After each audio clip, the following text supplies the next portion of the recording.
Assalamualaikum warahmatullahi wabarakatuh. Alhamdulillah, hari ini hari yang pertama kita mulakan tazkirah maghrib dari Surau Kondo Kemuncak. Kita berada di Surau Kondo Kemuncak. Ini surau saya lah. Setelah berapa hari ya? Kita 50 hari, hampir 50 hari kita kuliah subuh. Tapi kerana larangan ya, bukan larangan lah saya nak kata. Kita punya kawalan untuk pergi ke surau ini telah dilonggarkan. Maknanya kita boleh solat di 5 waktu di surau-surau ataupun di masjid. Maka saya fikir adalah lebih sesuai lah saya buat di sini. Cuma saya buat ada masalah sikit je. Masalahnya saya tulis di sini pukul 7.45. 7.45 saya tengok masa tu semput sikit. Kalau ada orang yang datang semayang lewat sikit kan, dia nak kena tambah masbuk tu, maka kita dalam keadaan bekerja-kerja. Jadi mulai besok, insya-Allah ya, kita mula dalam pukul 7.55. 7.55, lebih selesa sikit. Ada orang cadangkan saya pukul 8, tapi tak apalah, kita mula 7.55 dan saya akan bercakap hanya dalam 10 ataupun 15 minit. Cukuplah. Dan kita boleh bersiap pula untuk solat Isyak. Baik, sebagaimana biasa, program ini yang sebenarnya ditaja oleh majikan saya, Universiti Kuala Lumpur. Jadi biar saya bercakap sikit boleh, tuan-tuan, walaupun dah jemu dengar dah. Universiti Kuala Lumpur ini adalah universiti swasta. Jadi dia kalau nak masuk ni kena bayar yuran lah. Yuran dia RM40,000, RM50,000 dan kos yang paling mahal lah yang saya tahu medical lah, mungkin mencecah RM100,000. Tetapi ramai orang tidak tahu bahawa MARA ini adalah milik MARA pula. UniKL ini adalah milik MARA 100%. Jadi siapa yang ibu bapaknya pendapatan dia bawah RM8,000, okey, bawah RM8,000, minta pinjaman MARA, insya-Allah dia dapat. Pinjaman MARA ini merangkumi yuran pengajian dan juga dia bagi allowance sara hidup. Allowance sara hidup ini bergantung pada lokasi. 650 hingga 750 bergantung kepada keadaan dia, lokasi dia. Dan ini cukup, pendapatan ini cukup. Untuk anak lelaki kalau tak isap rokok okey. Anak perempuan boleh hantar balik ke rumah 100 begitu. Tetapi ini semua pinjaman kena bayarlah.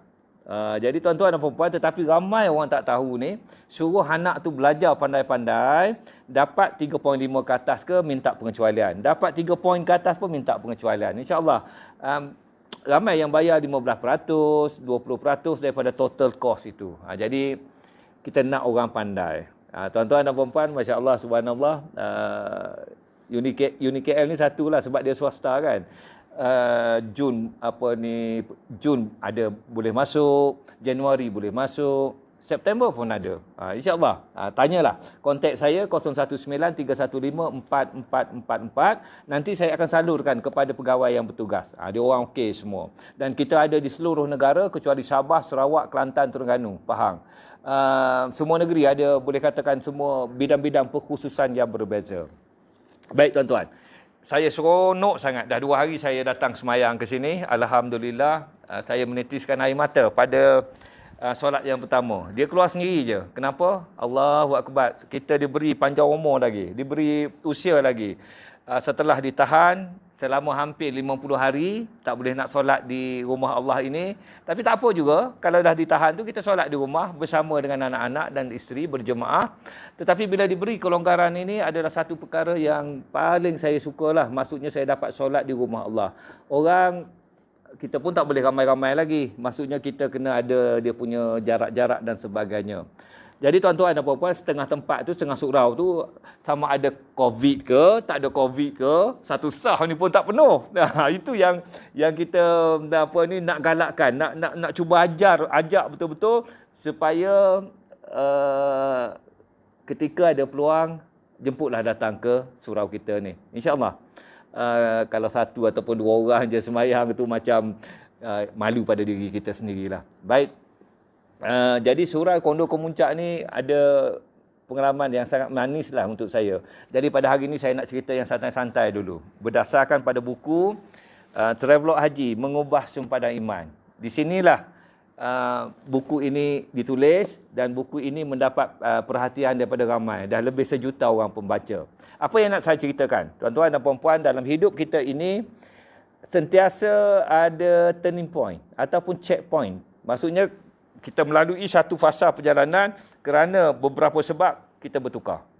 Kita menjadi manusia yang lebih baik. Ada tu menjadi manusia yang tak okey. Makin tak okey. Dulu okey, sekarang tak okey. Pun ada juga. Tetapi saya nak ceritakan perubahan. Dan saya telah dokumenkan melalui dalam buku Travelog Haji inilah. Ini surau Kondo Kemuncak ni, kita ada 2 blok di sini. Dan saya duduk di sini dulu. Dan tuan-tuan dan puan-puan, di sinilah ataupun tahun 2000 lagi isteri saya mengajak saya pergi menunaikan fardu haji dengan satu kenyataan yang biasalah, yang mudah ya. Yang jomlah yang pergi haji. Saya tengok cousin-cousin saya yang muda-muda pergi balik seronok je. Mana ada orang pergi haji tak seronok? Semua tunjuk keseronokan. Kalau balik haji tak seronok, duk cerita perkara buruk-buruk je, something wrong lah tu. Jadi kebanyakan orang, apa pun yang berlaku di Tanah Suci, dia macam rahsia lah untuk dia. Tapi balik cerita semua okey. Ini biasa, keseronokan.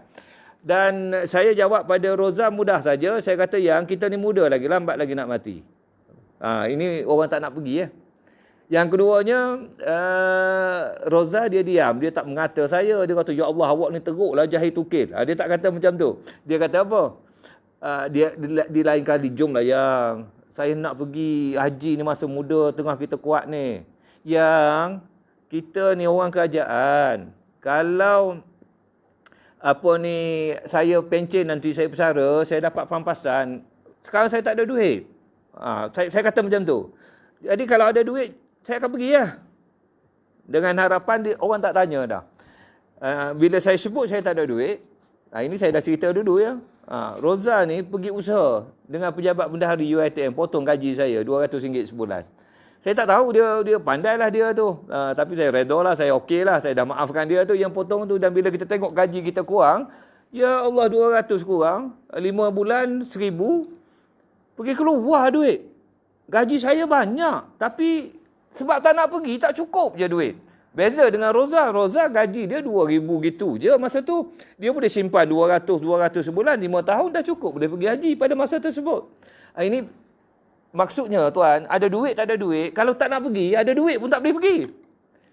Jadi tahun ni, ramai orang ada duit ni, tapi tak boleh pergi. Jadi ini yang kita nak pelajari ni. Kerana COVID-19 ni. Kau kaya macam mana pun, engkau jutawan ke, kalau Allah tak bagi, kalau keadaan tak bagi, tak mengizinkan, tak boleh pergi. Habis kalau kita ada peluang, ada setengah orang tu dia dah dapat ada peluang pergi. Tapi ada sebab benda kecil-kecil je dia kata, aku tak nak pergi lagi. Mungkin maksudnya peluang itu mungkin tak datang lagi.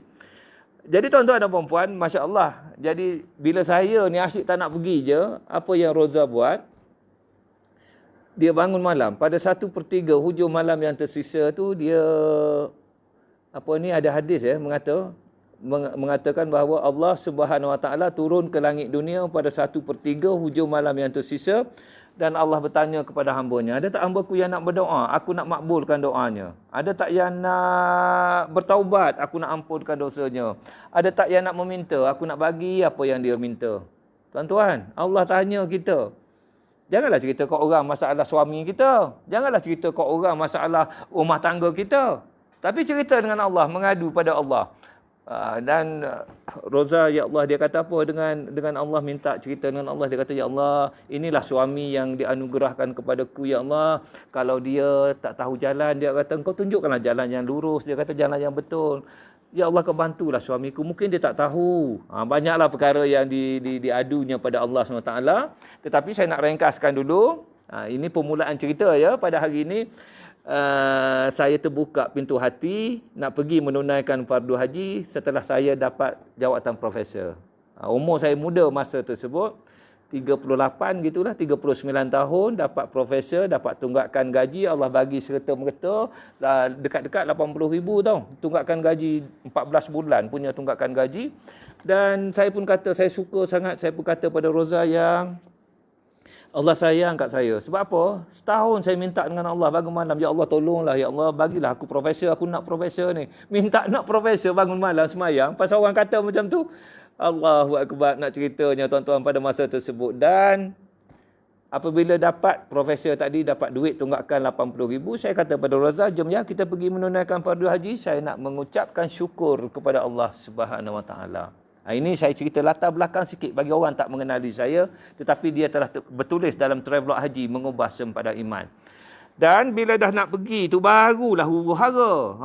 Barulah saya rasa, ya Allah macam mana aku nak pergi. Sebab kalau aku pergi haji, aku nak berubah lah. Pasal apa? Ramai tutup haji, Masya Allah, subhanallah, dah balik haji, tak datang semayang ke masjid. Tiap-tiap tahun 30,000 orang menunaikan fardu haji. 200,000 orang menunaikan umrah. Tuan-tuan. Tapi pasal apa masjid dan surau tak penuh-penuh lagi? Masya Allah, kalau COVID-19 okey lah. Tapi kalau dah okey semua, pasal apa subuh satu saf je? Pasal apa pula kaitan antara haji dengan semayang semayang di berjemaah di rumah Allah? Baik, saya faham gini je lah. Saya tulis dalam ni. Saya faham gini. Tuan-tuan, barang siapa yang menunaikan haji, dia dapat haji mabrur. Haji mabrur tidak ada balasan melainkan syurga. Pada masa tu saya diberi fikiran macam tu. Ini yang saya tulis tu. Jalan pintas ke syurga. Maksudnya, barang siapa yang mendapat haji mabrur tidak ada balasan melainkan syurga. Maknanya tuan-tuan, kalau pergi haji, menunaikan ibadat itu sebaik mungkin, yang diterima oleh Allah Subhanahu Wa Taala, maka kita adalah ahli syurga. Tuan-tuan, jadi yang saya fikir dalam jiwa saya lah, ini yang saya kongsikan bersama-sama dengan masyarakat. Saya kata apa? Rasulullah SAW bersabda, dia kata, hari ni aku tak nak jadi imam. Aku nak suruh para sahabat jadi imam. Aku nak pergi cari rumah-rumah di sekitar ini yang tak datang semayang ke masjid, ke rumah Allah ni. Aku nak bakar rumah dia. Tuan-tuan, takkan haji mabrur nak kena bakar rumah? Saya fikir lagu tu lah. Saya ni kira macam nak kata macam mana tak tahu. Saya bukan pandai. Tapi bila saya baca hadis tu, saya kata takkanlah orang nak masuk syurga tanpa dihisap. Orang haji mabrur yang tentunya balasan dia syurga. Maksudnya, takkan rumah dia nak kena bakar. Dan kemudian ada hadis lain. Ini berat sikit. Dia kata apa? Antara isyak dengan subuh kan? Antara isyak. Nak tahu orang tu beriman ataupun munafik. Ini perbandingan. Dulu ada orang munafik. Cerita ni cerita pada zaman dulu. Tapi hadis tu terpakai sekarang ni. Nak tahu orang tu beriman ataupun munafik, kau tengok dia solat isyak, tengok solat subuh kat mana. Ini untuk saya tuan-tuan. Untuk tuan-tuan, saya cerita je. Ini yang menyebabkan, kita kata apa, checkpoint dalam hidup saya semasa menunaikan fardu haji. Jadi tuan-tuan dan puan-puan, saya kata saya tak nak jadi orang dikira-kira macam orang munafik. Saya nak datang ke solat di masjid. Yang ini yang saya minta dengan Allah SWT. Jadi tuan-tuan dan puan-puan, bila nak pergi haji itu, itulah benda-benda yang saya fikirkan. Banyak perkara dan saya telah bertekad dalam jiwa saya nak 1, 2, 3, 4, 5. Apa dia perkara tersebut? Minta maaf ya, saya cerita. Ini jis dalam buku Travelog Haji ni. Saya kata nanti, ya Allah, kalau aku pergi menunaikan fardu haji nanti sebelum ni pun, engkau tolonglah. Aku ni lemah. Tolonglah, aku nak solat 5 waktu di rumahmu, ya Allah. Saya letak macam tu. Checkpoint saya lah. Maksudnya saya letak macam tu. Yang kedua, saya kata, ya Allah, aku nak bangun malam, ya Allah. Aku nak bangun malam. Sebab apa? Saya kata, inilah satu amal ibadat yang tidak diceritakan apa dia ganjaran dia. Tinggal lagi dia bagi pertanyaan. Engkau bangun malam, Allah dekatlah dengan kita. Dia kata apa? Engkau berdoa, aku makbulkan. Engkau bertaubat, aku ampunkan. Engkau minta, aku bagi apa yang kau minta. Jadi saya ni ambil mudah lah. Ambil orang-orang tak pandai. Saya kata, bangun malam lah. Kita minta, dia bagi. Dan betul pun, saya minta profesor, umur 39 pun dapat. Minta setahun, bangun malam, tak malam macam gitu. Ini pada masa tersebut. Kita punya perasaan ya. Kita punya perasaan. Dan saya kata, ya Allah, masa tu saya tak pandai baca Quran. Saya pun menangis dengan Allah. Saya kata, ya Allah, tolonglah. Ya Allah, aku ni tak pandai baca Quran. Ya Allah, aku ni buta huruf. Aku nak pergi menunaikan fardu haji, ya Allah. Jadi kat sana nanti aku nak baca Quran, ya Allah. Tolonglah bantu aku. Aku malu, ya Allah. Menangis tau. Menangis. Pasal tak kerti baca Quran. Tapi saya cerita dengan Allah lah. Perasaan tersebut. Dan duduk minta dengan Allah macam itu, tiba-tiba datanglah Hafizi, Ustaz Hafizi. Dia di Pasir Mas sekarang. Dia ni baru habis Mahat Tahfiz sana, datang dijemput untuk Masjid Puchong kat sini untuk jadi imam solat tarawih. Lepas saja habis bulan Ramadan, dia tak nak balik ke Pasir Mas, dia datang kat kondo ni lah. Ini saya cerita kawasan ni dulu. Di kondo inilah dia datang, dia duduk dekat lobi kat luar tu. Saya kemudian seorang penduduk sinilah, dia tanya, "Bang, saya ni guru Quran, ada orang nak belajar Quran kat sini." Orang tu kata apa? "Cuba naik tingkat 7. Masa tu rumah saya tingkat 7. Dia kata rumah Dr. Kamil. Pergi tanya dia lah, mungkin dia nak belajar. Ya Allah Tuhan. Pasal apa dia sebut nama saya? Saya tak beritahu kan saya nak belajar. Tapi itulah yang berlaku. Dia tergerak mulut dan saya tahulah kenapa lepas tu dia sebut nama saya. Dia dah meninggal lah. Sahabat saya ni di tingkat 2, tingkat 1. Jadi Hafizi pergi ketuk pintu, tanya, "Doktor, saya ni guru Quran. Ada tak orang nak belajar Quran kat sini?" Masya Allah, subhanallah.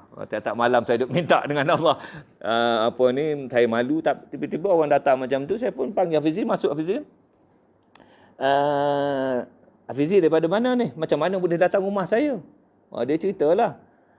Dia Mahat Tahfiz apa semua tu. Saya kata, saya tanya macam mana boleh datang rumah saya. Rumah saya ni kondo, ada 14 tingkat.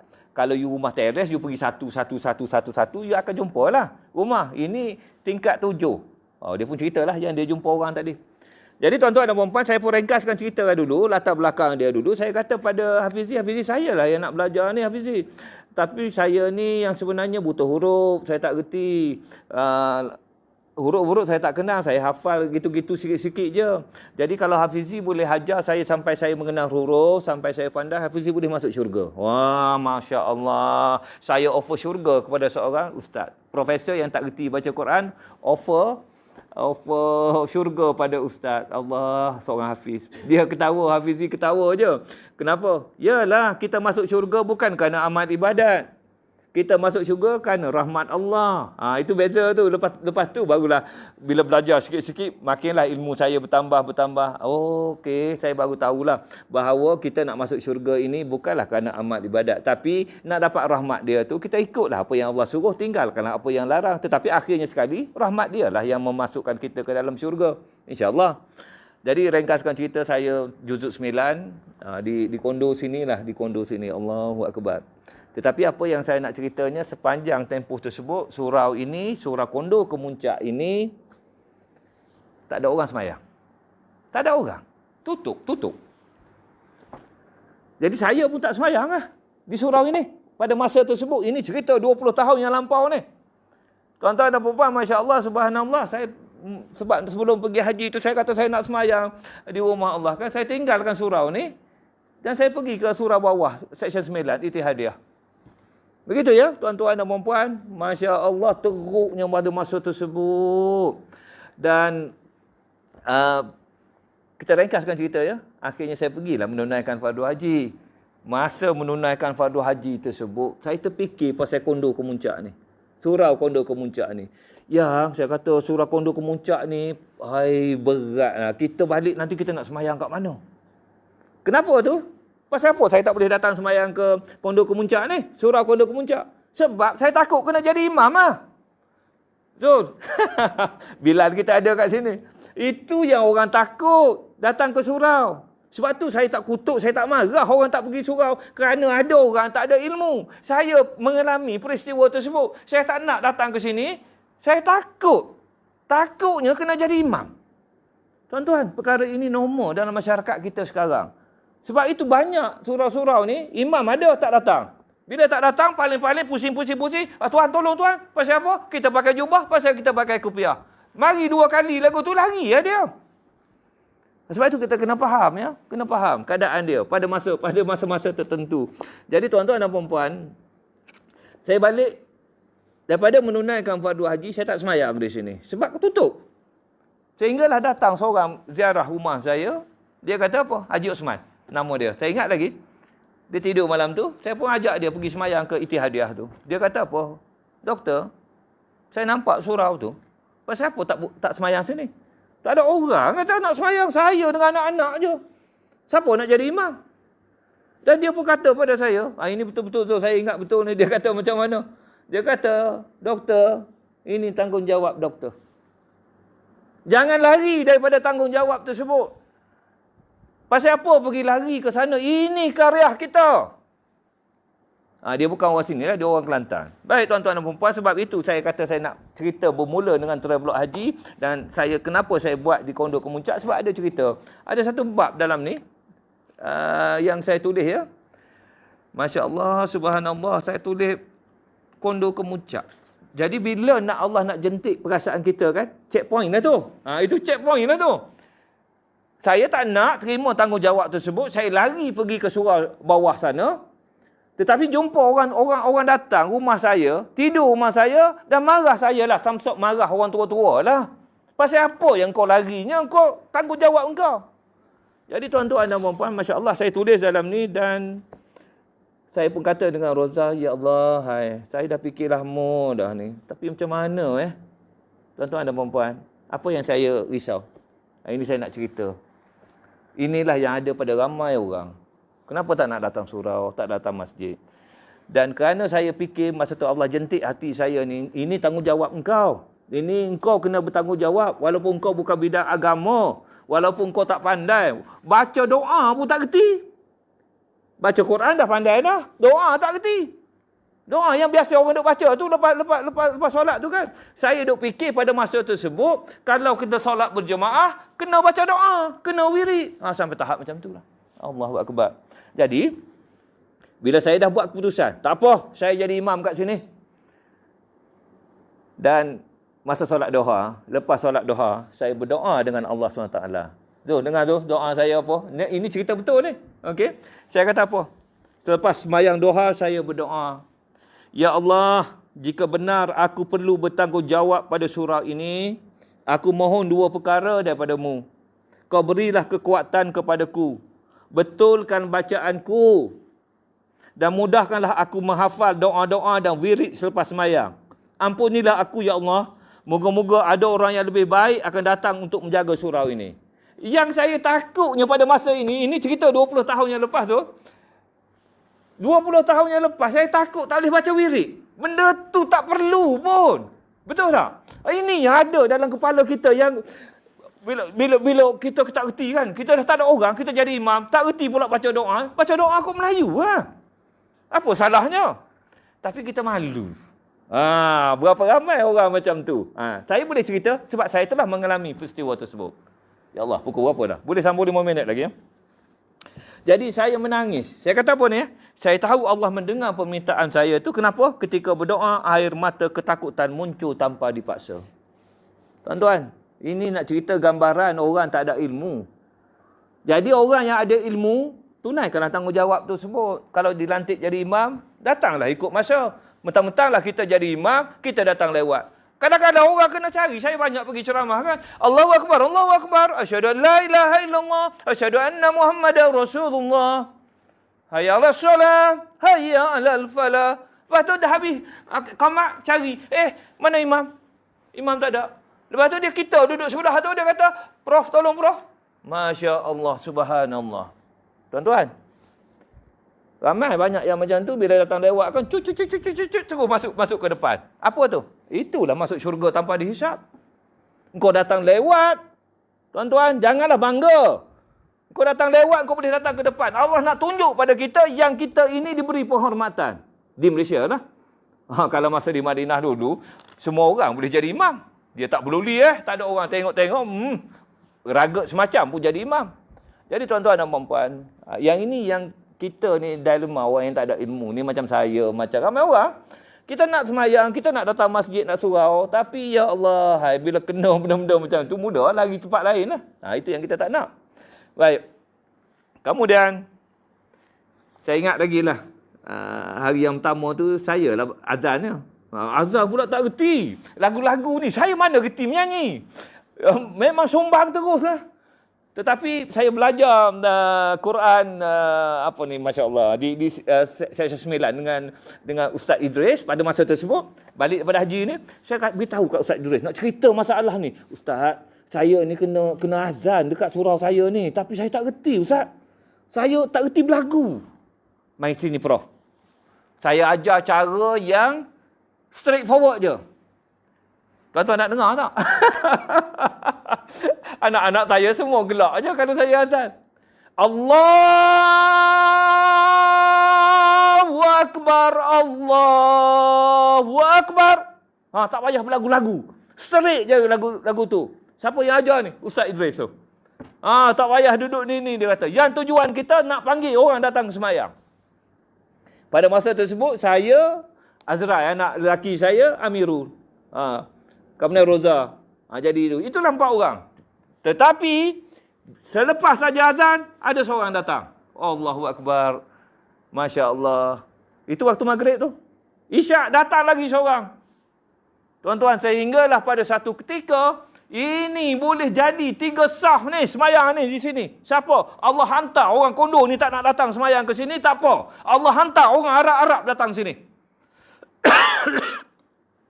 Ramai orang Arab datang sini, penuh puak-puak dia. Tuan-tuan dan puan-puan, Masya Allah, Subhanallah, Allahu Akbar. Saya tengok tu, ya Allah, hai. Kita berusaha je lah. Kita berusaha. InsyaAllah. Bila kita berusaha, tinggi sangat suara kan? Bila kita berusaha, Allah bantu kita. Jangan takut. Kemudian masuk generasi baru dekat Kondo Kemuncak ni. Sekarang dah ada jawatan kuasa, dah ada imam, dah ada apa ni, macam Zoniha dia je lah duduk azan. Bukan ada gaji, bukan ada apa. Tetapi sebab seronok. Masa COVID-19, dia je lah. Tuan-tuan dan puan-puan, sekarang ni kita berdoa lah supaya ramai yang datang. Dan COVID-19 ini yang sebenarnya merupakan checkpoint yang utama juga. Untuk kita menilai balik. Orang pergi haji balik tak semayang. Tak semayang di rumah Allah. Takkan COVID-19 nak habis ni tak datang semayang ke masjid? Kau tak faham ke yang Allah bagi ujian ni 50 hari kau memang confirm tak boleh pergi. Sekarang ini ada surau yang kau boleh pergi. Nak pergi ke tak nak pergi? Di sini Kondo Kemuncak ni. Nak pergi ke tak nak pergi? Kita tanya diri kita. Kesian. Masya Allah. Bila kita fikirkan Allah bagi ujian, dia tak matikan kita lagi. Ada orang mati tu, meninggal. Kita belum mati lagi. Bermakna kita ada cahaya lagi. Tuan-tuan, berapa ramai orang yang tak dapat pergi, 30,000 lah, tak dapat pergi menunaikan fardu haji. Masih hidup lagi kan? Apa dia? Mulalah daripada sekarang yang nak pergi haji, yang dapat haji tahun ni, datang ke masjid ni semayang. Bukan marah tu. Ramai orang bila saya cakap macam tu, dia kata saya bengkeng sangat. Tak. Saya jenis semangat supaya kita sebenarnya tuan-tuan dan puan-puan, Allahu Akbar, ambil peluang. Ambil peluang betul-betul. Sekarang ni kita tak dapat pergi haji tahun ni. Apa yang boleh kita buat? Kita bermula daripada sekarang ni, bangun malam, kita bermula daripada sekarang ni, solat 5 waktu di rumah Allah, mana-mana tempat yang boleh pergi. Yang tak boleh pergi tak apa. Itu yang penting itu. Apa lagi? Kita belajar puasa sunat, exercise lah. Bagi orang dah umur 50, 60 kena exercise sikit, berlari sikit, jalan sikit. Pasal apa? Kat sana cabaran besar tahun depan nak pergi haji tu. Jadi tuan-tuan dan puan-puan, Masya Allah, saya berjanji hari yang pertama ni nak 10 minit, 15 minit. Sekarang pukul 8 suku. Dah masa. Okey lah. Macam biasalah, macam tazkirah subuh juga, orang ni banyak menyumbang untuk program ini.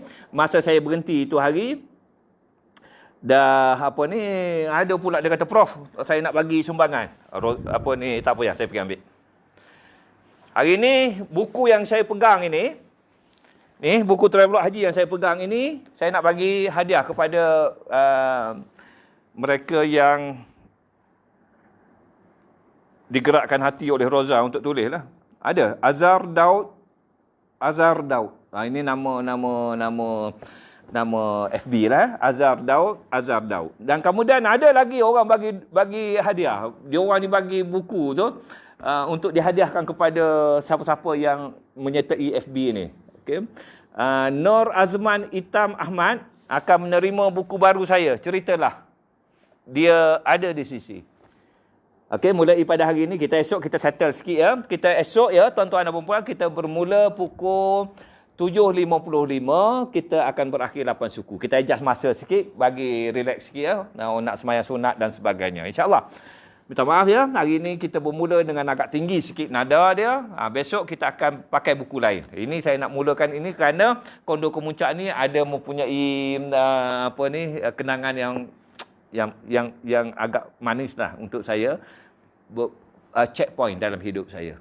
Assalamualaikum warahmatullahi wabarakatuh.